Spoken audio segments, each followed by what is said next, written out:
Vllaznimi ka shënuar fitore shumë të vlefshme duke mposhtur Ristogun në përballjen që u zhvillua në Gjakov, ku vllaznimi këtë herë ishte në cilësinë e mysafirit me rezultatin 57-90 në javën e 20 të Superligës së basketbollit të Kosovës.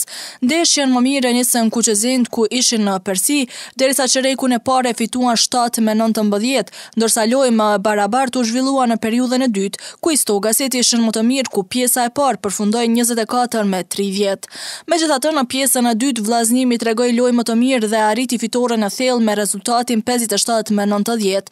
Arjen Azemi me 18 pikë ishte basketbollisti më efikas tek Ristogu, derisa Myron Jones ishte më i miri te vllaznimi, duke shënuar 24 pikë duke realizuar 5 kërcime.